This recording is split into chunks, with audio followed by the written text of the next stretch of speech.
سورہ توحید پڑھ کر تمام مومنین مومنات محرومین تمام علماء تمام شہداء اپنے محرومین میرے محرومین کو محروم تیجا صاحب استاد سید سبت جعفر شہید سردار شہید عارف حسینی کی روح کو پڑھ کر بخش۔ بسم اللہ الرحمن الرحیم الحمد للہ رب العالمین الرحمن الرحیم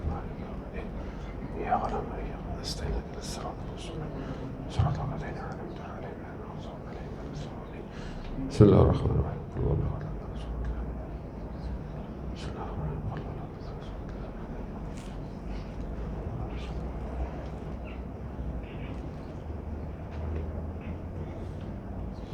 امام زمانہ کی سلامتی کے لیے ایک دفعہ صلوات کی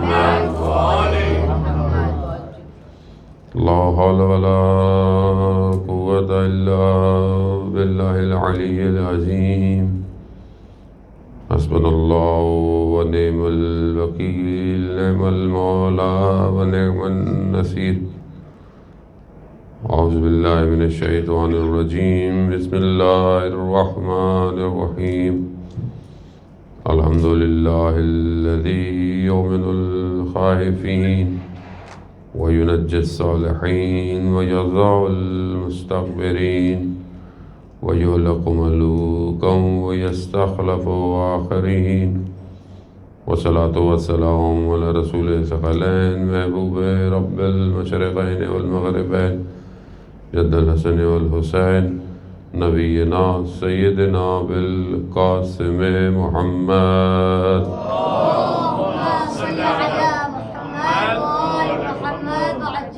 وعلى آله الطيبين الطاهرين المعصومين لا سيما بقية الله في الأرضين روحي وأرواحنا لتراب مقدم الفداء ولعنة الله على أعدائهم أجمعين بسم الله الرحمن الرحيم رب اشرح لي صدري ويسر لي أمري واحلل عقدة من لساني يفقهوا قولي أما بعد فقد قال الله تبارك وتعالى في كتاب الحكيم والقرآن المجيد وما خلقت الجن والانس الا ليعبدون صلوات بھیج محمد اللهم صل على محمد وآل محمد وعجل فرجهم۔ عزیزان مظلومہ کائنات بی بی دو جہان عالم، ایام فاطمیہ کی مجالس کی ایک اور مجلس آپ کی خدمت میں، چونکہ بہرحال آج کا دن جو ہے وہ دوسرے ایک مذہب کے لیے خاص طور پہ کہ وہ ایک مذہب کے جن کے نبی جو ہیں وہ خود انتظار کر رہے ہیں، تو اس حساب سے بہرحال تھوڑی سی گفتگو جو ہے وہ حضرت عیسیٰ علیہ السلام کے بارے میں جو ہے وہ کرنی چاہیے۔ اور ہمیں ویسے بھی جو ہے وہ جہاں ہم تقریب مذاہب کے قائل ہیں کہ آپس میں جو سیکٹس ہیں ان کو بھی آپس میں ایک یونٹی اور ایک ہارمونی پہ ہونا چاہیے، اسی طرح ہم لوگ انٹرفیتھ کے بھی قائل ہیں کہ جو دوسرے مذہب ہیں دوسرے ریلیجن ہیں، اور خاص طور پہ وہ ریلیجن جو کہ الہی ریلیجن ہے، آسمانی ہے، ادیان ابراہیمی جنہیں کہا جاتا ہے، تو ان کے ساتھ بھی ہمیں قرآن بھی ہمیں دعوت دیتا ہے کہ جو چیزیں ہماری مشترک ہیں کامن ہیں اس پہ ہم ایک دوسرے کے ساتھ یونائٹ ہونا چاہیے۔ تو اسی طرح بہرحال آج جو ہے وہ روز ولادت تھا حضرت عیسیٰ علیہ السلام کا، کہ یقیناً بہرحال دنیا میں کرسچن کمیونٹی جو ہے وہ اس کو بڑے جوش و خروش سے مناتی ہے، اور حضرت عیسیٰ تو یاد نہیں رہتے لیکن جو ہے وہ سینٹا کلوز یاد رہ جاتا ہے، اور باقی ساری چیزیں جیسے ہم لوگ بھی ایسی ہیں، ہم لوگ بھی بہت سی چیزیں مذاہب اپنے مذہب کی چیزوں کو جب کرتے ہیں تو شاید وہ مذہب کی روح نہیں رہ پاتی اور چیزیں جو ہیں وہ باقی رہتی ہیں، اس لیے ہر مذہب کے اندر یہ ساری چیزیں ہیں۔ حضرت عیسیٰ علیہ السلام کا اپنا بہرحال خود اللہ کے نبی ہیں، اور خدا کی جو ہے وہ پیغام اور کتاب اور جتنی بھی چیزیں ہمارے پاس ہیں، بائبل خاص طور پہ، اور بے شک شاید اس کے اندر تحریف ہو گئی ہے یا اس طرح نہیں ہے، بہرحال پھر بھی اس کے اندر چیزیں بہرحال موجود ہیں، اور تو اس لیے بہرحال ان کی شخصیت اور پھر قرآن میں ان کا ذکر ہونا اور ان کی والدہ کا ذکر ہونا اور ان کی والدہ کے نام پر سورت کا ہونا خود یہ قابل توجہ ہے کہ قرآن جو ہے وہ پاک دامنی اور عفت کی گفتگو کر رہا ہے، قرآن جو ہے وہ خاتون کے کردار کی گفتگو کر رہا ہے، تو وہاں پر حضرت مریم سلام اللہ علیہ کا اپنا ایک کردار ہے، اور بہرحال وہ ہمارے موضوع سے مرتبط بھی ہے کیونکہ حضرت سیدہ سلام اللہ علیہ پر ہماری گفتگو چل رہی ہے۔ تو اس زمانے کے اندر بھی جو کہ آپ دیکھتے ہیں کہ کاہنان یہود کا دور ہے اور بیت المقدس ہے، اور ایک ادیان جو ہے وہ پہلے آ چکا ہے، اور اسی ادیان کے اندر سے جو ہے وہ پھر ایک اور دین جو ہے وہ نکل رہا ہے۔ حضرت مریم جو ہے وہ سلام اللہ علیہ، ان کا اپنا کردار، ان کو کس طرح جو ہے وہ خل بیت المقدس کے اندر ان کا بڑا ہونا، یہ ساری چیزیں آپ قرآن میں بھی پڑھتے ہیں، اور باقاعدہ بہرحال اس کے اوپر جو ہے وہ چیزیں آپ کے سامنے پیش کی جا چکی ہیں۔ اس حالت کے اندر کہ جہاں پر وہ حضرت عیسیٰ علیہ السلام کو لے کر آتی ہیں اور پھر ان کے اوپر جو ہے وہ لوگ تہمت لگاتے ہیں ساری چیزیں، لیکن اللہ کے لیے، اللہ کے دین کے لیے ان کی استقامت، ان کا کھڑے رہنا، خوب یہی کمال ہے اصل میں۔ اور جہاں دنیا یا اس زمانے کے لوگ اس ٹائم ان کے اوپر انگلی اٹھاتے ہیں، خدا اتنا ہی ان کو معتبر، ان کو پاک دامن جو ہے وہ قرار دیتا ہے کہ آج جو ہے وہ دنیا اس کو ایک سمبولک لیتی ہے کہ وہ کس طرح پاک۔ آج آپ اگر ان کے مجسمے بھی یہ بناتے ہیں تو آپ دیکھیں کہ کتنے پاک دامن ہیں، کتنے حجاب کے اندر ہیں۔ اس حضرت عیسیٰ علیہ السلام کا بھی اس زمانے کے اندر آنا اور پھر وہ ساری چیزیں، ابھی جو ہمارے اور ان ادیان کے درمیان میں جو چیز بہت مشترک ہے وہ یہ ہے کہ حضرت عیسیٰ علیہ السلام جو ہے وہ ان کو اٹھا لیا گیا اور وہ آسمان میں ہیں، جبکہ بہرحال یہ بہت سارے ان کے اپنے دین کے اندر کچھ حصے ہیں جو اس بات کو مانتے ہیں، کیونکہ ان کے یہاں بھی بہت سارے فرقے ہیں، اور کچھ فرقے جو ہے وہ ان کو اس چیز کو نہیں مانتے۔ لیکن یہ ہے کہ حقیقت یہی ہے کہ جو ہمیں قرآن بتاتا ہے وہی ہمارے لیے حقیقت ہے کہ ان کو اٹھا لیا گیا ہے اور وہ خود انتظار کر رہے ہیں۔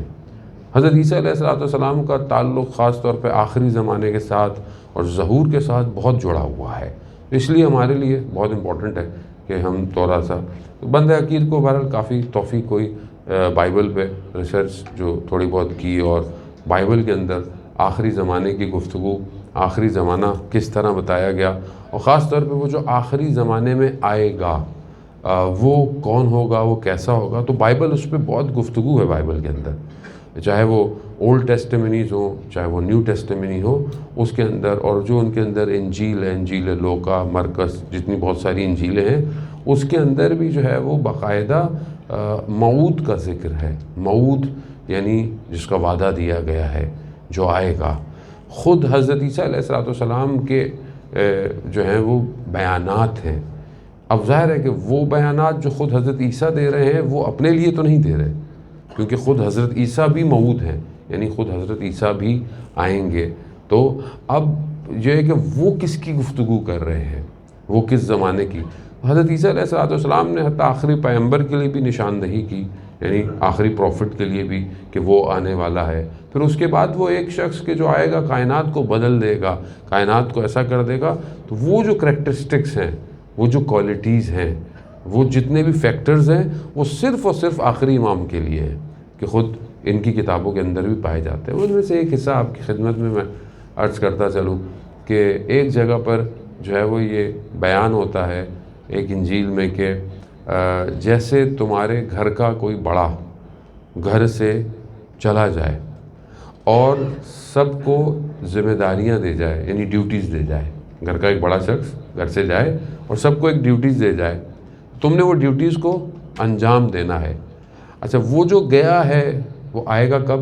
کہا اس کا وقت معین نہیں ہے، وہ ہو سکتا ہے صبح آئے، ہو سکتا ہے وہ شام کو آئے، ہو سکتا ہے وہ رات کو آئے۔ یہ نہ ہو کہ تم سوتے رہ جانا کہ جب وہ آئے۔ خوب یہ بہرحال ایز اٹ از جو ہے وہ سٹیٹمنٹس ہیں انجیل کی، یعنی گویا وہ جو شخص آئے گا وہ کبھی بھی آ سکتا ہے، آپ کو ریڈی رہنا ہے اور آپ کو تیار رہنا ہے۔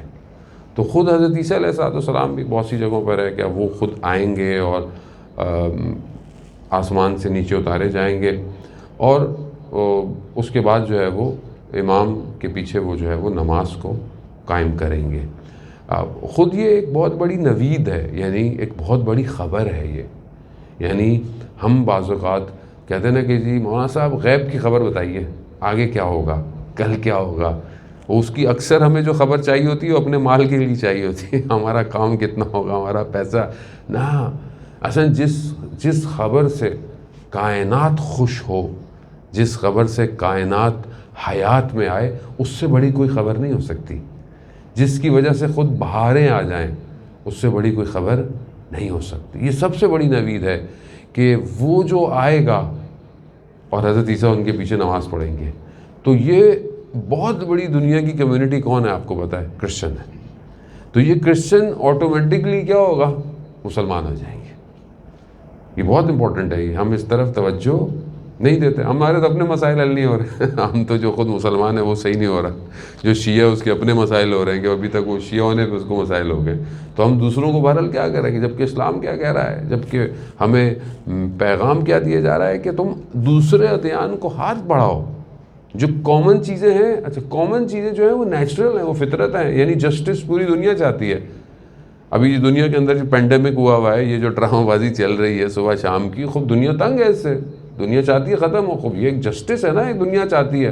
اسی طرح اکنومیکل جسٹس چاہتی ہے. اس لیے کہیں ظلم ہو رہا ہے، کہیں پر جو ہے وہ کسی کا حق کھایا جا رہا ہے، کہیں بچوں کو مارا جا رہا ہے. 100 چیزیں آپ کے سامنے دنیا کے اندر ہو رہی ہیں. خوب یہ جسٹس ہے، یہ فطرتاً حق ہے اور ہر کوئی اس کو چاہتا ہے. کوئی بھی نہیں چاہتا کہ انسان کی تذلیل ہو. اللہ نے انسان کو خلیفہ بنایا اپنا. اللہ نے انسان کو بنا کر کہا تبارک اللہ، یعنی خدا خوش ہو رہا ہے، افتخار کر رہا ہے کہ میں نے انسان کو بنایا. لیکن اگر اسی انسان کی تذلیل ہو رہی ہو، ڈس رسپیکٹ ہو رہی ہو دنیا کے اندر، خدا پسند نہیں کرتا. خود فطرت بھی اس کو پسند نہیں کرتی. تو یہ سب ہوگا، یہ جو ہمیں خبریں دی گئی ہیں یہ سب ہوگا. مگر یہ کہ اس خبر تک پہنچنے میں ہمارا کیا کردار ہے، یہ بہت امپورٹنٹ ہے. کیونکہ خدا کا وعدہ، قرآن کہہ رہا ہے کہ خدا اپنے وعدے سے پیچھے مخالفت نہیں کرتا، خدا اپنے وعدے سے پیچھے نہیں ہٹتا. یہ خدا کا وعدہ ہے. اور قرآن کی بہت ساری آیات جو آخری امام کے لیے اور آخری امام کے بارے میں، کہ بہرحال وہ شاید ہمارا بھی اس طرح موضوع نہیں ہے کہ میں اس پہ وارد ہوں، وہ ہیں. اور یہ نوید الہی ہے اور یہ اخبار غیبی ہے، یعنی غیب کی خبر ہے کہ جو آئے گی. تو اگر آپ یوں دیکھیں کہ قرآن میں جہاں پر رسول خدا بھی جو ہے وہ 4 خواتین کا ذکر کرتے ہیں، اور پھر اس کے بعد قرآن جو ہے وہ ان خواتین کا اظہار کرتے ہوئے نظر آتا ہے. خود ایک فرزند حضرت مریم کا ہے کہ جو آخری زمانے میں آئے گا، اور ایک فرزند فاطمہ زہرا کا ہے جو آخری زمانے میں آئے گا. خوب گویا ہے ادیان ابراہیمی، یعنی اوپر اگر آپ دیکھیں تو ایک ہی دین ہے، برانچز ہیں اس کی. اب یہ جو برانچز ہیں، چاہے وہ کرسچینٹی ہے، چاہے وہ جیوزم ہے، چاہے مسلمان ہے، یہ برانچز ہیں اس کی. اب آخر میں آ کر انہوں نے کمبائن ہونا ہے اور یہ ایک ہی مذہب ہو جائے گا. یعنی یوسف زہرا جو ہے وہ آخری جب آئے گا اس سارے مذہب کو اپنی طرف لے لے گا. کیوں؟ کیونکہ وہ دین ہی حق دین ہوگا. اور دنیا دیکھیں، دنیا پاور کے پیچھے جاتی ہے، دنیا طاقت کے پیچھے جاتی ہے. جس کے پاس طاقت ہے، زور ہے، دنیا اس کو فالو کرتی ہے. بہت ساری دنیا کی استکباری حکومتوں نے جھوٹی طاقت دکھا کر، جھوٹ دکھا کر لوگوں کو اپنے قبضے میں کیا ہے. جھوٹ کے ساتھ، پروپیگنڈے کے ساتھ، لالچ کے ساتھ، اپنے سارے کاموں کے ساتھ. لیکن جو اصل طاقت ہے وہ اللہ کے پاس ہے، اصل حاکمیت خدا کے پاس ہے. اب جب خدا اپنے نمائندے کو بھیجے گا تو اس سے بڑھ کر کسی کے پاس طاقت نہیں ہوگی.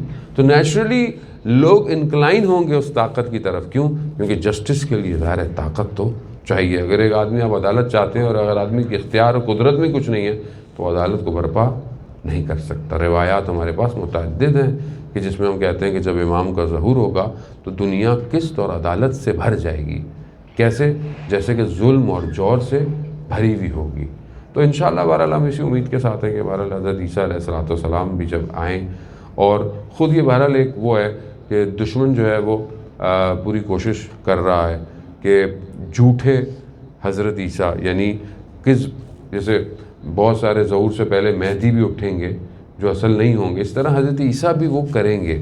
اور بہرحال انہوں نے اس پہ موویز بھی بنائی ہیں، فلمیں بھی بنا رہے ہیں وہ آہستہ آہستہ. اور انہوں نے نیٹ فلکس کی سیزن بھی بنایا تھا مسیح، کہ ایک جھوٹا مسیح، یعنی جو وہ سمجھتے ہیں ظاہر میں وہ چاہے وہ دجال ہوگا لیکن اس کو کور کریں گے کہ وہ مسیح ہے، وہ نجات دے گا. تو تو البتہ یہاں تک بھی ہے، کیونکہ ہم جب سنتے ہیں کہ حضرت عیسیٰ کو اتارا جائے گا آسمان سے، تو اتنا بھی ہے کہ یہ ہولوگرام کے ذریعے سے حضرت عیسیٰ کو اتاریں گے، یعنی اوپر سے ہمیں لگے گا کہ دنیا دیکھے گی کہ حضرت عیسیٰ اتر رہے ہیں، لیکن اندر سے جو باہر آئے گا وہ حضرت عیسیٰ نہیں ہوں گے۔ تو یہاں پر قلوب کا ایمان سے لبریز ہونا امپورٹنٹ ہے۔ اگر قلب جو ہے وہ ایمان کے ساتھ نہیں ہوں گے تو وہ سچے کو پہچان نہیں سکتے۔ آپ کیسے، آپ کو آواز آئے کہ امام آ گئے، ابھی ہمیں کیسے پتہ چلے گا کہ امام آ گئے؟ ابھی کوئی اور 2-4 لوگ اور کھڑے ہو کر امام پہ بول دیں، آپ کو کیسے پتہ چلے گا؟ تو اس کے لیے ضروری ہے کہ ہمارے قلب پاک ہوں، ہم اپنے قلبوں کو پاک کریں، اپنے نفس کو پاک کریں، کیونکہ انسان کا نفس ہی سب سے بڑا جو ہے وہ اس کا دشمن بن جاتا ہے۔ جب آپ دنیا کی طرف تمایل رکھیں گے، دنیا کی طرف اٹریکشن رکھیں گے، تو آپ کو کبھی بھی صاف چیز کی آواز نہیں آئے گی۔ جیسے انسان اذان سن رہا ہوتا ہے، اذان کی طرف دھیان نہیں دیتا، کیونکہ دھیان کہیں اور ہوتا ہے، دل کہیں اور ہوتا ہے، حتیٰ نماز میں کھڑا ہو کر دماغ کہیں اور ہوتا ہے۔ آیت اللہ حق شناس بیان کرتے ہیں، ان سے کسی نے سوال کیا کہ ابو علی سینا جو ہے وہ جب بھی کسی اپنے استاد کے پاس جاتا تھا، کیونکہ آپ جانتے ہیں کہ بہت انٹیلیجنٹ تھا، یعنی بڑے بڑے استاد اس کے سامنے جواب نہیں دے پاتے تھے، تو وہ اپنے استاد سے سوال کرتا تھا، اور جو اس کو صحیح جواب دیتا تھا وہ اسی کو استاد بناتا تھا۔ تو کہتے ہیں ایک دفعہ اپنے ایک استاد کے پاس بیٹھا ہوا، اس نے سوال پوچھا کہ بہترین طرق کیا ہے قرب الہی کا، یعنی بہترین طریقہ، the best way towards اللہ سبحانہ وتعالیٰ کیا ہے؟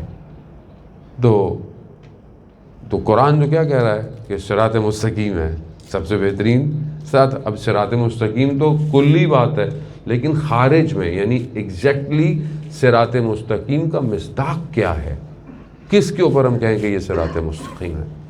تو کہتے ہیں ان کے استاد نے کہا کہ میں عرفان اور یہ ساری چیزوں کے بعد اس نتیجے پر پہنچا ہوں کہ سب سے بہترین راستہ خدا تک پہنچنے کا نماز ہے، صلاۃ ہے، کہ صلاۃ انسان کو اللہ کی طرف لے کے جاتی ہے۔ وہ صلاۃ جو ہے وہ مومن کی معراج ہے، صلاۃ انسان کو برائی اور فحشا سے دور رکھتی ہے۔ وہ خدا نے اس کے اندر ایک رکھا ہوا ہے کہ عبادت ایسی جو خدا آپ سے کنٹینیو کرا رہا ہے، تکرار ہے، ریپیٹیشن ہے، لیکن آپ یہ دیکھیں کہ ہم تھکتے نہیں، یعنی آپ کو یہ محسوس نہیں ہوتا کیا ہے مطلب آج بھی نماز پڑھنی ہے، آپ کبھی ایسا نہیں بولتے۔ بچہ ہو سکتا ہے مذاق میں یا اس کو پتہ نہیں ہو تو وہ کہتے ہیں ہاں پھر نماز پڑھنی ہے، نہیں، لیکن آپ اندر سے آپ سوچیں، آپ کبھی یہ فیل نہیں کرتے کہ ابھی پھر نماز پڑھنی ہے، ابھی کل تو پڑھی تھی، ابھی دوبارہ پڑھنی ہے، ابھی پھر صبح پڑھنی ہے، آپ کو یہ محسوس نہیں ہوتا۔ کیوں؟ کیونکہ اصل حیات وہی ہے کہ انسان جب اللہ کی بارگاہ میں سجدہ ریز ہوتا ہے تو خدا کو عبادت، اس عبادت میں سب سے بہترین جو سجدہ ہے وہ انسان کو کمال پہ لے کے جاتا ہے۔ گو کہ ظاہری طور پر آپ جھک رہے ہوتے ہیں، لیکن باطنی طور پر آپ پرواز کر رہے ہوتے ہیں۔ اس لیے آپ دیکھیں کہ اولیاء خدا کے سجدے بڑے طولانی ہوتے ہیں، اولیاء خدا اپنے سجدوں کو طول دیتے ہیں۔ ہم اپنے سجدوں کو کتنا طول دیتے ہیں؟ ہمارے سجدے کتنے طولانی ہیں، ہماری عبادت کتنی کنسنٹریشن کے ساتھ ہے۔ بہت اچھی بات ہے اگر ہم جماعت سے نماز پڑھتے ہیں اور اول وقت نماز پڑھتے ہیں، جماعت سے نماز پڑھتے ہیں، یہ بہت بیسٹ ہے، لیکن ہماری عبادت کی کنسنٹریشن، ہماری عبادت میں فوکسڈ ہونا عبادت کی طرف وہ کتنا ہے؟ اسے بچے بیٹھے ہوئے ہیں، اب یہ تو خیر سارے ماشاءاللہ اچھے بچے ہیں، اور جو بچے جن کی میں بات کر رہا ہوں وہ آن لائن ہیں، وہ لوگ اچھے بچے نہیں ہوں گے۔ مطلب جب گیم کھیل رہے ہوتے ہیں آپ دیکھیں بچہ یوں بیٹھا ہوتا ہے، آپ اس کو ادھر ادھر کر دیں اس کو کچھ آواز نہیں آتی ہے، اس کو گھر والے بلا رہے ہو تو اس کو آواز نہیں آتی ہے، کیوں؟ اتنا فوکسڈ ہوتا ہے وہ۔ جو فوکس کیوں ہوتا ہے؟ کیونکہ اس کو ڈیزائن ایسا کیا گیا ہے کہ بچہ اپنے آپ کو گیم میں محسوس کرتا ہے، یعنی اس کا جو ہمزاد ہوتا ہے، اس کا جو کیا کہتے ہیں ایواتار جو اس کا ہوتا ہے اس کے اندر ہوتا ہے۔ وہ دیکھیں نا اس کے بال بھی ویسی بناتا ہے، آج کل تو آ گئے نا، آپ کپڑے ایسے بنا دیں، شکل ایسی بنا دیں، وہ جو ایواتار ہے اس کا وہ اس کے اندر ہے، ایکچوئل وہ اندر چلا جاتا ہے، تو وہ اپنے آپ کو اندر اتنا محو محسوس کرتا ہے کہ وہ اس ورچوئل کو ریل لے لیتا ہے۔ کتنا فوکسڈ ہے۔ اب آپ اس کو بلاتے رہیں، آوازیں دیتے رہیں کہ بیٹا روٹی لانی ہے، بیٹا یہ کرنا ہے، بیٹا وہ ہو گیا ہے، اس کو آواز نہیں آئے گی. ابھی بڑا فوکسڈ ہے. بہت ہوتا ہے تو ناراض ہو کے پھینک دیتا ہے، چل یہ کیا ہر وقت مجھے بلاتے رہتے ہیں. لیکن کیا ہم اتنا فوکسڈ اپنی ایک عبادت میں کرتے ہیں؟ ہفتے میں ایک دن. ڈیلی تو بہت مشکل ہے، صبح شام بھی مشکل ہے، لیکن ویکلی تو ہو کم از کم، کہ کوئی ایک نماز ایسی ہو کہ ہمارا اوتار اندر ہو، ہم اندر چلے جائیں اور پھر ہم سیر کریں. جب ہم اللہ اکبر کہیں تو ہمارا رابطہ منقطع ہو جائے اس دنیا سے. تکبیرۃ الحرام یعنی تم نے باقی ساری چیزوں کو حرام قرار دے دیا. اب کھانا حرام نہیں ہے لیکن نماز میں نہیں ہے، فلانی چیز حرام نہیں ہے مگر نماز میں نہیں ہے. یعنی نماز آپ کو ایک وادی میں لے جاتی ہے. اب اس وادی میں جب آپ سیر کرتے ہیں تو ہر جز، ہر رکن ایک الگ سیر کرواتا ہے آپ کو. اگر ہم اس میں جائیں، قیام آپ کو کسی اور وادی میں لے کے جاتا ہے. رکوع آپ کو یہ بتاتا ہے کہ جب آپ رکوع میں جس پوزیشن کے اندر ہوتے ہیں اور آپ کی گردن بالکل سیدھی ہوتی ہے تو آپ یہ کہتے ہیں پروردگار تیرے دین کی خاطر میری گردن حاضر ہے. پھر جب آپ اٹھتے ہیں، پھر آپ جب سجدے میں جاتے ہیں تو آپ اپنے پورے وجود کو اور نیگیٹو انرجی کو آپ سب اس زمین کے اندر، اس لیے ہمارے فقہ کے اندر جو ہے وہ مٹی کے اوپر سجدہ کرنا افضل ہے، اور سب سے افضل جو ہے وہ تربت سید الشہداء پر سجدہ کرنا ہے. کیوں؟ کیونکہ خاک میں یہ تاثیر ہے کہ وہ ساری نیگیٹیوٹی کو لے لیتی ہے اپنے اندر. انسان کے اندر بغض، کینہ، دوسرے سے نفرتیں اور پتہ نہیں کیا کیا. سجدہ اس لیے جتنا طولانی سجدہ ہوتا ہے، جتنا لمبا سجدہ ہوتا ہے، اتنا انسان ڈرین آؤٹ ہو جاتا ہے. وہ یہ وادی ہے، اولیاء خدا سجدوں سے باہر نہیں آتے تھے. آیت اللہ قاضی طباطبائی رضوان اللہ تعالیٰ علیہ گھنٹوں گھنٹوں سجدہ ہے. ہم نہیں کر سکتے شاید، but we have to practice. ہم ایٹ لیسٹ جو شکر کا سجدہ ہے نماز کے بعد، اس کو ایکسٹینڈ کرنے کی کوشش کریں. 100 دفعہ شکر للہ، الحمدللہ، استغفر اللہ کچھ کہیں. شاید آہستہ آہستہ ہمیں بھی وہ لذت محسوس ہوگی عزیزان محترم کہ ہم اس وادی کے اندر آئیں. آیت اللہ حسن زادہ عاملی کہتے ہیں کہ جب انسان نماز کے ان مراحل کو طے کرتا ہے اور جب تشہد میں بیٹھتا ہے، یعنی جب شہادتین پڑھتا ہے، تو گویا وہ شہود کی منزل پر ہوتا ہے، یعنی شاہد دیکھ رہا ہوتا ہے. جب وہ شہادت دے رہا ہے کہ اشہد ان لا الہ الا اللہ، کہ میں شہادت دے رہا ہوں، گواہی دے رہا ہوں کہ کوئی معبود نہیں سوائے خدا کے، یعنی گویا وہ اس مقام پر پہنچا ہوا ہوتا ہے کہ وہ شہادت دے رہا ہے، گواہی دے رہا. آسان نہیں ہے. بہرحال ہم تھوڑی تیزی سے نماز پڑھتے ہیں اور چلو بھائی اللہ، نماز کے بعد کون سا کام تھا، نماز سے پہلے کون سا کام تھا، وہ بھی اندر ہی حل ہو رہا ہوتا ہے. ظاہر ہے ہم پھنسے ہوئے ہیں کیونکہ ہمارا کنیکشن جو ہے وہ دنیا کے ساتھ ڈسکنیکٹ نہیں ہو رہا. جیسے آج ہمارا موبائل ڈسکنیکٹ نہیں ہوتا، ادھر سے وائی فائی ڈسکنیکٹ ہو ادھر سے پکڑ لیتا ہے، ادھر سے اینٹینا ڈسکنیکٹ ہو ادھر سے پکڑ لیتا ہے. 2 سمیں ڈلی ہوئی ہوتی ہیں تو دونوں نیٹ ورک چل رہے ہوتے ہیں کیونکہ ہم ڈسکنیکٹ نہیں ہونا چاہتے. اسی طرح ہم دنیا اتنی کنیکٹڈ ہے ہمارے ساتھ. مولا کائنات حضرت علی ابن ابی طالب علیہ السلام ارشاد فرماتے ہیں،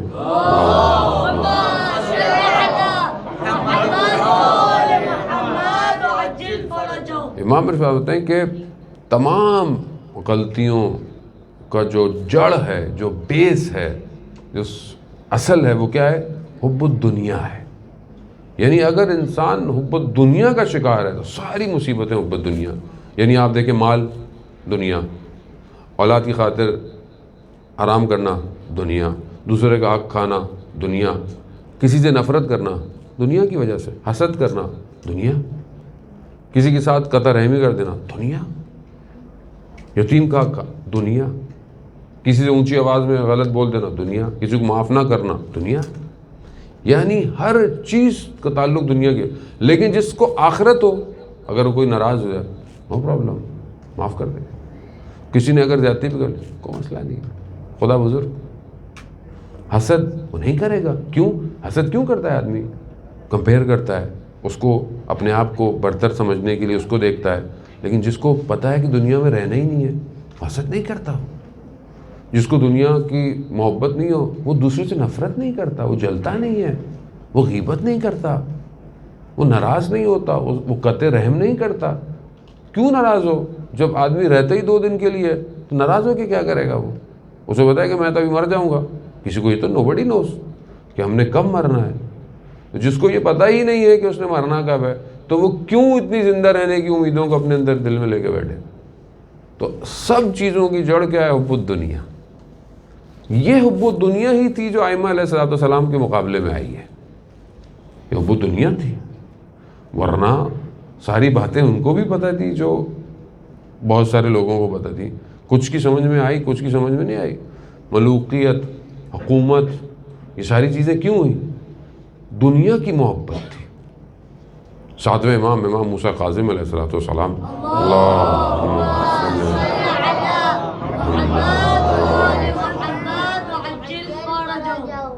امام جب اس زمانے میں خلیفہ کے پاس، خلیفہ نے بلایا، خلیفہ اپنی جگہ سے کھڑا ہو گیا۔ جب امام چلے گئے، خلیفہ نے بڑا احترام کیا امام کا۔ جب چلے گئے تو خلیفہ کے بیٹے نے خلیفہ کو بولا کہ آپ اتنا احترام کرتے ہیں ان کا، تو ان کا حق کیوں نہیں دے دیتے؟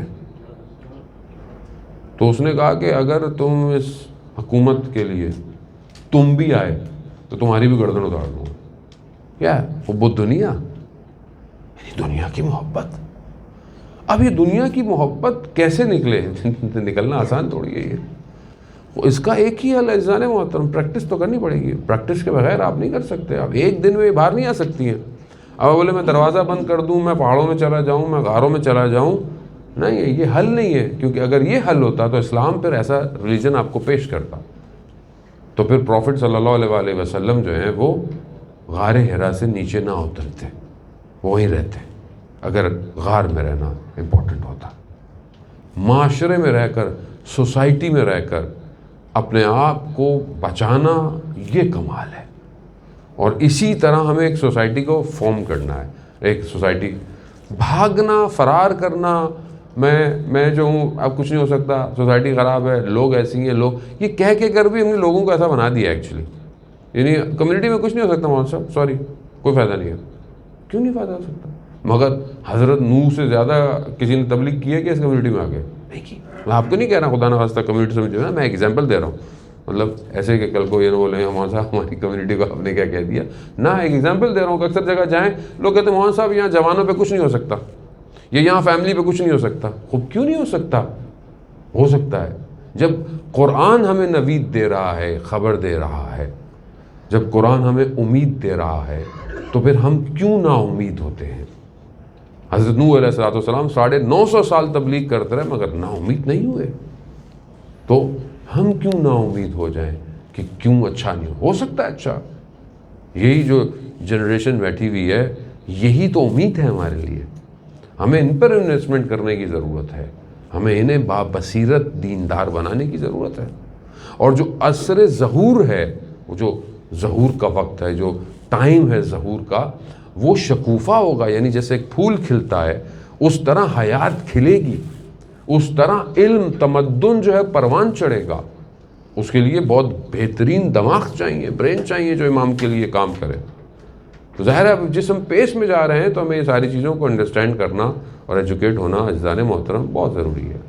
بہرحال ایام جو ہے وہ ہمارے کرسچن برادری کے تو ایام فاطمیہ بھی ہے، تو بڑی اچھی کسی نے آج مجھے کوٹ بھیجی کہ اس نبی کی ولادت مبارک کہ جس کی امت عید مبائلہ میں سامنے آئی اور حضرت سیدہ کے رتبے کو دیکھ کر پیچھے چلی گئی۔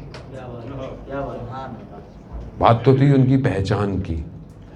عید مبائلہ آپ جانتے ہیں کہ عید مبائلہ قرآن کی آیات جو واضح ہیں، آپ کو پتہ ہے کہ کرسچن آئے تھے، نجران کے کرسچن پروفٹ کے پاس آئے، اور پہلے تو اپنے وہ لباس پہن کے آئے، تو رسول خدا نے ان کو واپس بھیج دے، تو بات ہی نہیں کی ان سے۔ وہ پتہ نہیں جو ساری چیزیں اور جیولری اور جو سادگی سے سادگی سے رسول کے پاس رہے، چند دن مباحثہ کرتے رہے، یعنی بحث کرتے رہے کہ حضرت عیسیٰ اللہ کے بیٹے ہیں اور یہ ہے وہ ہے۔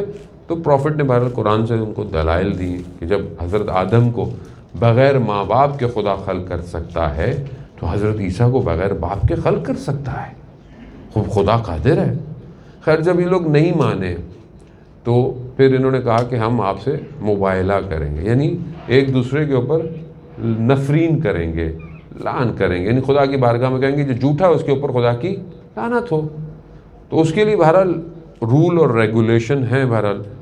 تو قرآن کی آیت جو ہے وہ بڑی واضح، جو کہ بی بی کی شان میں، اس سے مطلب سارا قرآن بھی جو ہے وہ سیدہ سلام اللہ علیہ کی شان ہی ہے، لیکن عید مباہلہ کی جو آیت ہے کہ اللہ نے حکم دیا رسول کو کہ رسول ان سے کہہ دو کہ یہ اپنے جو ہے وہ بیٹوں کو لے کر آئیں، تم اپنے بیٹوں کو لے کر آؤ، یہ اپنی خواتین کو لے کر آئیں، ہم اپنی خاتون کو لے کر آئیں، تم اپنے نفسوں کو لے کر آئیں، یہ اپنے۔ تو اب وہ جو کرسچنز کے جو بڑے بڑے پادری یا فادر تھے، انہوں نے رات کو جو بھی ان کی تھی ڈیسائیڈ کر کہا چھوڑو نہیں کرتے، انہوں نے کہا نہیں کرتے، اگر کل صبح پروفٹ جو ہے وہ اپنے گھر والوں کو لے کر آئے تو سمجھ لو کہ یہ سچا رسول ہے، لیکن اگر یہ گھر والوں کو لے کر نہیں آیا تو سمجھ لو کہ یہ رسول سچا نہیں ہے۔ کیوں؟ کیونکہ کوئی بھی اس مقام پر کہ جہاں پر یہ کرنا ہو وہاں اپنے گھر والوں کو لے کر نہیں آتا۔ تو دوسرے دن اب دیکھیں کائنات نے کیا دیکھا۔ عزیزان محترم، ہمارے لیے تاریخی، میں نے پہلے بھی عرض کیا، تاریخی واقعات ہوتے ہیں، ہم ان کو پڑھتے ہیں، پڑھ کے نکل جاتے ہیں، اور ہماری اچھی بات ہوتی ہے کہ نعرہ لگتا ہے اور ماحول گرم ہو جاتا ہے، پھر ہم ایگزٹ کر جاتے ہیں۔ لیکن اگر آپ اس کو فوکس کریں ڈیفرنٹ اینگل سے کہ یہ ہستیاں تشریف لائیں کہ ابنانا ابناکم نسانا نساکم، نفس بھی آئے۔ اب رسول کس کو لے کر آ رہے ہیں؟ اب ہر کوئی سوچ رہا تھا کہ شاید ہم لوگ جائیں گے۔ یہ ہمیشہ مسلمان اس زمانے میں نا پہلے دن سے سوچتے تھے کہ شاید جنگ میں اب ہمیں بھیجا جائے گا یا اس میں ہمیں بھیجا جائے گا۔ اصل بھیجا تو وہی جاتا تھا جس کو خدا نے انتخاب کرنا تھا۔ بھائی ہر کسی کو اپنی ڈیوٹی دینی تھی ظاہر ہے، لیکن اپنی ڈیوٹیوں کے بجائے ان کو دوسری ڈیوٹیوں کا ہر کسی کو شوق تھا، لیکن وہ پورا نہیں ہوا اور آج تک پورا نہیں ہوگا وہ۔ اب رسول خدا صبح کس کو لے کر آئے؟ رسول خدا جو ہے وہ امام حسین کو لے کر آ رہے ہیں، اور درمیان میں اپنی بیٹی کو، اور پیچھے مولا کائنات چل رہے ہیں۔ اب یہ جو موومنٹ تھی، اس موومنٹ کو جب انہوں نے کرسچن نے دیکھا، ان کے پادریوں نے دیکھا، تو انہوں نے کیا کہا؟ اب آپ یہ دیکھیں کہ خدا نے نور کا ایک جلوہ ان کو دکھایا جس کو دیکھنے کے لیے امت ابھی تک سو رہی ہے۔ عجیب ہے یہ بہت، کہ وہ جو نور تھا اس کا ایک جلوہ دیکھا ہے انہوں نے، کچھ نہیں دیکھا، ایک جلوہ دکھایا گیا ان کو۔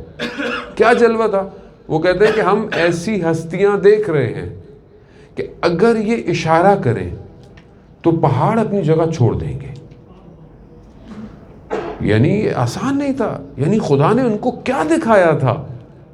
جو ایک لمحہ دکھایا ہوگا، ایک ذرا سا کچھ زاویہ دکھایا ہوگا کہ جس پر ان کو یہ یقین ہو گیا کہ اگر یہ اشارہ کریں تو پہاڑ اپنی جگہ چھوڑ دیں گے، اور اگر ہم نے ان سے مباہلہ کیا تو پوری نسل برباد ہو جائے گی۔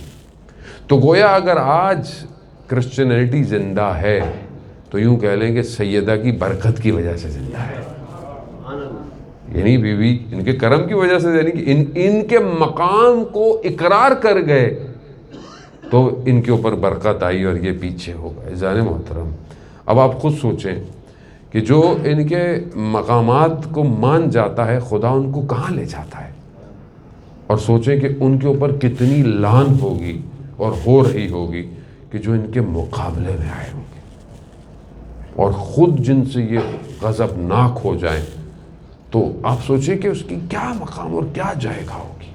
خوب یہ قابل تأمل ہے سب کے لیے کہ خدا بہرحال ہمیں بی بی کے جو ہے وہ شفاعت حاصل کرنے والوں میں قرار دے۔ کیوں زیادہ محترم، پروردگار قرآن میں سورہ صفات میں بھی ارشاد فرماتا ہے کہ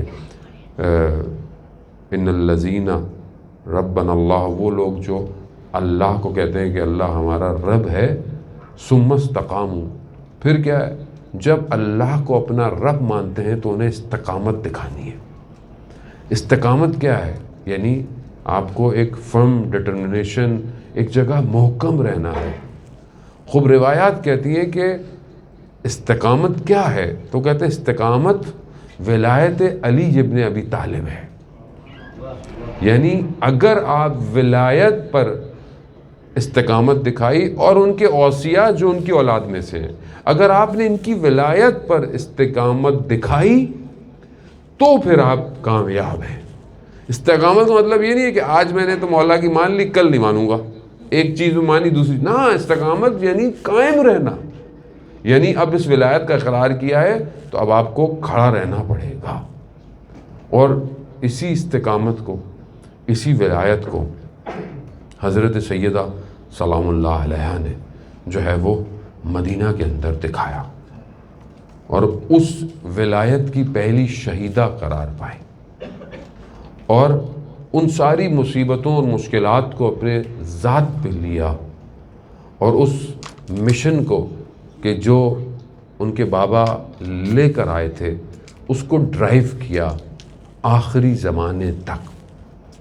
آپ دیکھ لیں کہ جو شیعان حیدر کرار ہیں وہ کبھی بھی ظلم کو قبول نہیں کرتے۔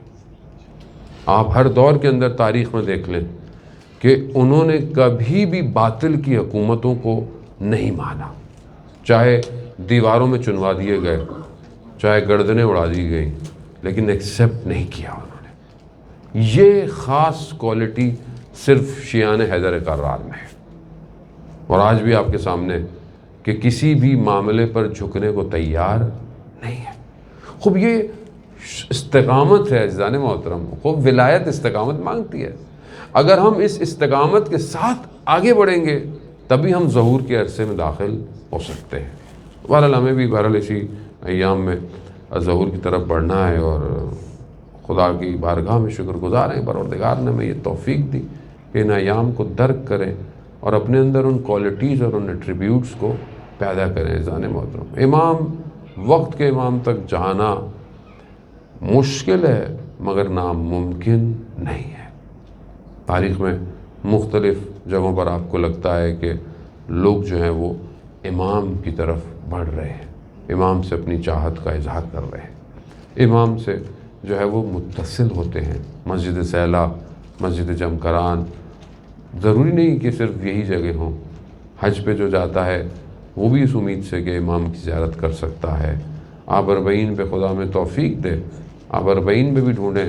جب پوری دنیا جو ہے وہ پیدل چل رہی ہے تو یقیناً وقت کا امام بھی اپنی جد کے لیے پیدل چلتے ہوئے اربعین کی طرف آتا۔ بس ہماری نگاہ ویسی ہو کہ ہم اپنے امام کو ڈھونڈیں۔ ہم دین کے کاموں میں اپنے آپ کو نہ سمجھیں کہ ہم جو کام کر رہے ہیں بہت اچھا ہے، یا میں نے کر لیا تو بڑا کلام نہیں۔ عزیزان محترم، ذرا لمحہ برابر بھی حب دنیا اگر ہمارے کام میں ہوئی تو ہمارا کام بیکار ہو جائے گا، اور اگر ہماری ساری چیزیں صرف اس لیے ہوں کہ ہمارا امام ہم سے راضی ہو جائے، ہمارا ہر کام امام کی طرف ہمیں لے کے جائے تو کمال ہے۔ جس طرح جو ہے وہ بڑے بڑے علماء سے پوچھا جاتا تھا کہ کام کس لیے کرے، امام راضی ہو ہم سے، تو کیا ہمارے جو بھی کام ہے ایک فارمولہ ہے کہ اگر آپ سمجھتے ہیں کہ خدا آپ سے راضی ہے اور آپ صحیح کام کر رہے ہیں تو آپ دیکھیں کہ جو آپ کام ابھی کر رہے ہیں کیا آپ ظہور میں بھی یہی کام کریں گے؟ جب ظہور ہو جائے گا تو کیا یہ آپ کام کریں گے امام کے سامنے، امام کے ساتھ؟ تو آپ کو خود پتہ چل جائے گا جو میں کر رہا ہوں صحیح کر رہا ہوں یا غلط، یا مجھے چھوڑ دینا چاہیے یا مجھے کرنا چاہیے۔ عزیزان محترم، اب امام تک پہنچنے کے لیے پاک قلب چاہیے۔ کاشان کے ایک بڑے عالم دین تھے، وہ گھر کے اندر تھوڑی سی کنسٹرکشن وغیرہ کر رہے تھے، تو انہوں نے کچھ مزدوروں کو ہائر کیا اور انہیں کام دیے۔ مزدوروں میں ایک جوان تھا جو نماز کا جب گیپ آتا تھا کھانے کا تو وہ کھانے کی طرف نہیں جاتا تھا، وہ پہلے نماز پڑھتا تھا پھر کھانا کھاتا تھا۔ تو انہوں نے محسوس کیا کہ اس زبان میں کوئی چیز خاص ہے، لیکن بات نہیں کر پاتے تھے، وہ بات نہیں کرتا تھا زیادہ۔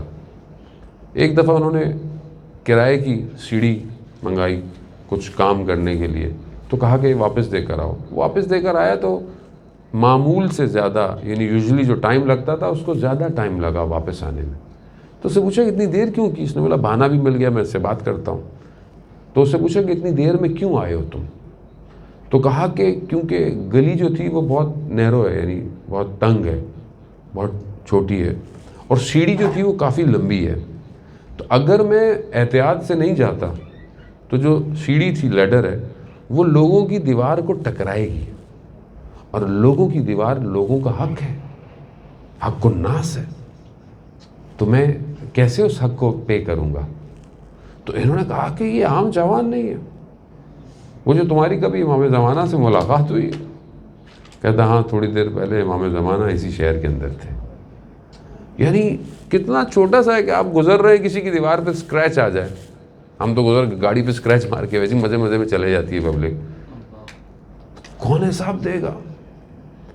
حق الناس ہے۔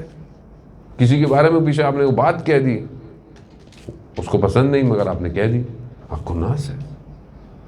کسی کی طرف نگاہ اٹھ گئی، حق الناس ہے۔ یہ کیسے پے کریں گے ہم یہ ساری چیزیں؟ تو یہ حالانکہ بہت چھوٹی سی چیز ہے، لیکن ہمیں امام سے دور کر دیتی ہے۔ لیکن جو آدمی اتنا کیئر کرتا ہو، امام اسی کو ملتے ہیں عزیزان محترم، امام اسی کو اپنی زیارت کرواتے ہیں۔ بہرحال اسی امید کے ساتھ کہ بہرحال امام ہماری طرف نگاہ کریں، اور یقیناً امام کی نگاہیں ہماری طرف ہیں، ہماری نگاہیں گناہ گار ہیں، خطا کار ہیں، کہ ہم اپنے وقت امام کو نہیں دیکھ سکتے۔ عزیزان محترم، حضرت عیسیٰ کی یوم ولادت تھی، اور اسی امید کے ساتھ کہ یقیناً حضرت عیسیٰ خود منتظر ہیں اور انتظار کر رہے ہیں اذن الہی کا۔ ہمارے اور حضرت عیسیٰ کے درمیان میں یہ چیز تو کم از کم مشترک ہے کہ ہم بھی انتظار کر رہے ہیں اور وہ بھی انتظار کر رہے ہیں، اور انشاءاللہ بی بی کے ان ایام کے صدقے میں وہ انتظار کم سے کم اور جلد سے جلد ختم ہو، تاکہ امام کا ظہور ہو، اور ہم اس دنیا کو جو کہ ظلم سے بھری ہوئی ہے، اسے عدل سے بھرنے کے لیے ایک قدم ہم بھی جو ہے وہ اٹھائیں۔ ایام جو بہرحال ولادت کے ہوتے ہیں تو بہرحال عموماً نہیں ہوتا، لیکن ہمارے کیونکہ مسلسل ایام فاطمیہ چل رہے ہیں اور مجلس چل رہی ہے، تو سختیاں اور مشکلات اس گھر کا خاصہ ہیں، اور حضرت زہرا سلام اللہ علیہا نے جو مصیبتیں برداشت کیں، جو مشکلات برداشت کیں، سبت علیہ کہ میں نے مصیبتیں اور غم مجھ پر ایسا آیا کہ جو روز روشن پر آتا تو تاریک کر دیتا۔ یقیناً مشکلات گھر کے دروازہ جلنے سے لے کر خود زخمی ہونے سے لے کر بدن کے ٹکڑے ٹکڑے ہونے سے لے کر ناحلۃ الجسم، روایات کہتی ہیں کہ بدن ایسا تھا جیسے ٹوٹا ہوا ہے۔ مدینہ کی خواتین جب آتی تھیں اور دوسرے دن جب آتی تھیں تو دیکھتی تھیں کہ شب یعنی سایہ ہے، وہ ایک غم ہے جو سیدہ کو کھائے جا رہا ہے، لیکن بی بی نے کبھی اظہار نہیں کیا کہ مجھے تکلیف ہو رہی ہے۔ بھائی دو ہی چیزوں کا غم، کہا مجھے میرے بابا کے جانے کا غم اور مجھے علی کے حق کے چھن جانے کا غم ہے۔ خوب یہ ان مشکلات کو جو حضرت زینب سلام اللہ علیہا بچپن سے دیکھ رہی ہیں، جنہوں نے ماں کی اس مصیبت کو اتنے قریب سے دیکھا، ام المصائب ہو گئی، خود ان مشکلات کو جھیلا، اور اسی سے متصل ہوتے ہوئے کہ ایک اور مصیبت ہے کربلا کی، کہ جو حضرت زینب سلام اللہ علیہا کو بھی بہت ہے اور امام حسین علیہ السلام کو بھی بہت ہے۔ وہ مصیبت کسی اور کی نہیں، وہ ایک جوان کی مصیبت ہے، کیونکہ جوان کا غم بہت بڑا غم ہوتا ہے۔ امام جعفر صادق علیہ السلام ارشاد فرماتے ہیں کہ جب باپ کے لیے سب سے بڑی لذت یہ ہے کہ اس کا بیٹا اس کے سامنے جوان ہو اور کامیاب ہو جائے، اور باپ کے لیے سب سے بڑی مصیبت یہ ہے کہ اس کا بیٹا جوانی میں مر جائے۔ خوب یہ روز عاشورہ ایک جوان ہے جو سب سے پہلے نکلا ہے۔ نشان حیدر جوادی پڑھا کرتے تھے کہ جب یہ جوان وداع کر کے خیموں سے نکل رہا تھا تو خیمے کا دروازہ یا پردہ ہٹتا تھا، پھر نیچے آ جاتا تھا، پھر ہٹتا تھا، پھر نیچے آ جاتا۔ دیکھا کہ کوئی بچی ہے جو اس جوان کو باہر نہیں آنے دے رہی۔ خوب اس جوان کے اندر جہاں بہت ساری کوالٹیز تھیں، خوبیاں تھیں، وہاں یہ سبت پیغمبر، شبیہ پیغمبر اپنے کلام میں، اپنی رفتار میں، اپنی گفتار میں شبیہ پیغمبر ہے یہ۔ لیکن وہاں پر ایک کوالٹیز یہ تھی کہ جب اس پورے راستے میں کہ جہاں پر امام حسین چاہتے تھے کہ اہل حرم کو، خواتین کو کوئی بات پہنچانی ہوتی تھی تو حضرت علی اکبر کو بھیجا کرتے تھے۔ حضرت علی اکبر کی شخصیت ایسی تھی کہ سب ان کی بات پر احترام کرتے تھے اور قائل ہو جاتے تھے۔ امام حسین کو بھی اپنے بیٹے سے بہت محبت ہے۔ آپ اندازہ کریں کہ جب حضرت حر کا بیٹا گرا ہے تو حضرت حر اپنے بیٹے کے بدن پہ پہنچنے کی کوشش کی۔ امام حسین نے وہاں جا کر حر سے کہا کہ حر، جوان بیٹے کے لاشے پر باپ نہیں آتا، لیکن کیونکہ حضرت حر نہیں رہے تو دیکھتے کہ خود امام حسین اپنے بیٹے کے بدن پہ کیسے آئے۔ ہاں عزاداران محترم، بس آپ سنتے رہتے ہیں کیونکہ بہرحال بی بی سے متصل ہوتے ہوئے ان ایام میں تقاضا بھی یہی ہے کہ بی بی جو ہے وہ اپنے بیٹے کے غم میں ہر جگہ ہر وقت آتی ہیں اور ان کی اجازت کے بغیر یہ مجلس سے عزاداری نہیں ہوتی ہے۔ بیٹے کا غم یہی تھا کہ جب حضرت علی اکبر ودا ہوئے، جا رہے ہیں، تو امام حسین نے جانے دیا۔ لیکن مقاتل بیان کرتی ہیں کہ امام حسین نے جاتے ہوئے علی اکبر سے یہی کہا کہ علی اکبر، آپ اشعار میں بھی سنتے رہتے ہیں کہ جتنا ممکن ہو موڑ موڑ کے دیکھتے جانا علی اکبر۔ آخر کیا چیز ہے جو ایک باپ اور بیٹے کے اندر ہے، خدا جانتا ہے بہتر یہ کیا محبت تھی اور کیا تھا، اس کو ہم ڈیفائن نہیں کر سکتے۔ لیکن حضرت علی اکبر گئے اور حضرت علی اکبر نے بہرحال جنگ کی، اس کے بعد واپس آئے۔ مقاتل بیان کرتے ہیں کہ حضرت علی اکبر نے آ کر اپنے بابا سے کہا کہ بابا، پیاس کی شدت اور لباس کی گرمی، کیونکہ لوہے کا بدن لباس پہنے ہوئے تھے نا، کہا پیاس کی شدت اور لباس کی گرمی مارے دیتی ہے، بابا اگر تھوڑا سا پانی مل جاتا تو میں بتاتا جنگ کیسے کہتے ہیں۔ مگر اب یہ بڑا سوال ہے کہ مطلب حضرت علی اکبر کو نہیں پتا تھا کہ بابا کے پاس پانی نہیں ہے نا، پھر کیوں آئے؟ علماء کہتے ہیں کہ باپ بیٹے کی محبت ایسی تھی کہ جو خوبیاں شاید ہم وہی سمجھ سکتا ہے کہ جس کا جوان بیٹا ہو وہ اس کو تھوڑا درک کر سکتا ہے کہ جدا نہیں ہونے دے رہی تھی محبت۔ حضرت علی اکبر نے جب یہ کہا نا کہ بابا پیاس کی شدت، تو کہتے ہیں بعض مقاتل کہتے ہیں کہ امام حسین نے اپنی زبان کو حضرت علی اکبر کے دہان مبارک میں رکھا۔ جیسے ہی انہوں نے زبان کو دیکھا تو علی اکبر نے چیخ ماری، کہا بابا آپ کی زبان تو میری زبان سے بھی زیادہ خشک ہے۔ اللہ اکبر، سید غلال نہ جانے کتنے دن کا پیاسا تھا۔ یہ تو ہم سنتے ہیں نا پانی اتنے دن پہلے بند ہو گیا، یوں ہو گیا، یہ ہو گیا، یہ تو ہم لوگوں کے لیے سنتے ہیں، مگر خود سیدہ غلال کتنے دن کا پیاسا تھا یہ تو وہ خود جانتے ہیں۔ اللہ اکبر۔ بس پھر امام حسین نے کہا علی اکبر جاؤ، اس سے پہلے کہ دیر ہو جائے، جاؤ، اب نہیں آنا۔ ہاں عزادارم، حضرت علی اکبر گئے اور دشمن نے پیچھے سے وار کیا۔ آپ جنگ میں مقاتل میں سنتے رہتے ہیں کہ سامنے سے نہیں لڑ سکتا تھا، بس ایک نیزہ جو پیچھے سے آ کر حضرت علی اکبر کی کمر میں لگا، کہتے ہیں کہ علی اکبر کا توازن ختم ہوا، ہاتھوں کو اپنی سواری پہ ڈال دیا۔ بس اس کے بعد پھر کیا ہوا کہ وہ سواری جہاں جہاں سے گزرتی گئی، مقاتل کہتے ہیں کہ ٹکڑے ٹکڑے کر دیا علی اکبر کو، اربن اربا، مقاتل کی یہ روایت ہے۔ بس امام حسین نے جب دیکھا اور جب علی اکبر گرے ہیں تو کہتے ہیں علی اکبر وہ ہیں کہ جنہوں نے بابا سے مدد نہیں مانگی، کہا کہ بابا میرا آخری سلام ہو۔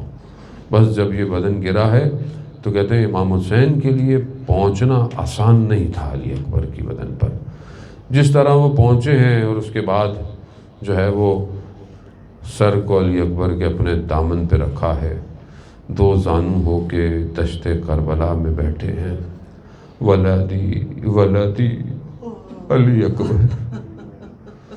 بس عزاداران محترم، نہ جانے کس طرح اس ٹوٹی ہوئی برچھی کو علی اکبر کے اندر سے نکالا ہے، رخساروں کو رخسار پر رکھا ہے، جو گفتگو علی اکبر کے ساتھ کی، اور نہ جانے کس طرح علی اکبر نے اپنی سانسوں کو اکھاڑا ہوگا۔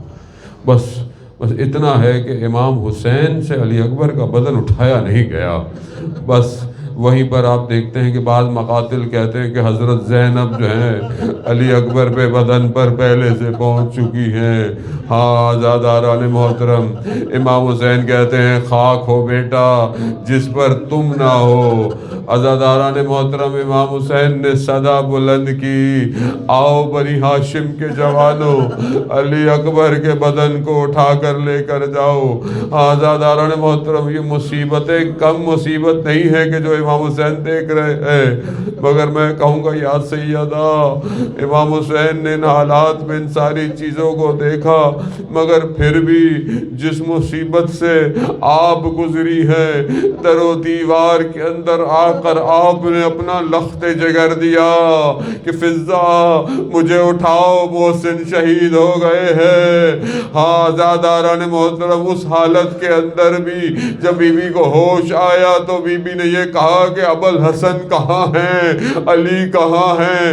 کہا کہ گلے میں رسی ڈال کر گلی میں کوچوں میں لے گئے ہیں۔ ارے اسی حالت میں چادر کو اوڑھا اور گئی ہے، اپنے ہاتھوں سے امام علی کے کمر بند میں ہاتھ ڈالا۔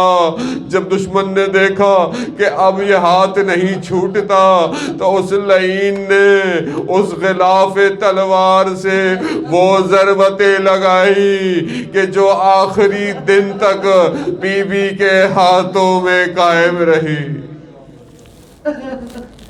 اللہ لعنت اللہ علی القوم الظالمین وسیعلم الذین ظلموا ای منقلب ینقلبون۔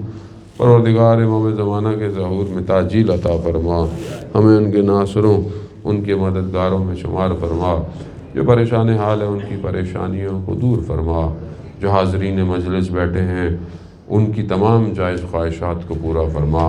بہت سارے لوگ بیمار ہیں، ہمارے درمیان میں ہوں، سن رہے ہوں، دیکھ رہے ہوں، ان کے گھر میں ہوں، اہل خانہ ہوں، وائرس کی وجہ سے کوئی انفیکٹڈ ہو یا کسی اور وجہ سے، پروردگار ان سب کو بی بی کی صدقے میں شفاء کاملہ اور عاجلہ عطا فرما۔ پروردگار ہمارے درمیان میں اگر کوئی ہے جو نہیں ہے، جو التماس دعا کہتے ہیں، جو مقروض ہے، غیب سے ان کے قرضوں کو ادا فرما، جو بے اولاد ہے انہیں اولاد صالح اور نیک عطا فرما۔ پروردگار ہمیں حج عمرہ اور زیارات کی توفیق عطا فرما۔ مسلمان جہاں بھی ہیں ان کی جان مال عزت آبرو کی حفاظت فرما۔ پروردگار دشمنان اسلام اگر ہدایت کے قابل ہیں تو انہیں ہدایت عطا فرما، ہدایت کے قابل نہیں تو انہیں کیفر کردار تک پہنچا۔ علماء کرام، مراجع کرام اور جو بھی دین کی خدمت کر رہا ہے، پروردگار انہیں طول عمر و سلامتی عطا فرما۔ اللہم ارزقنا زیارت الحسین فی الدنیا و شفاعتہ فی الآخرہ۔ ماتم حسین۔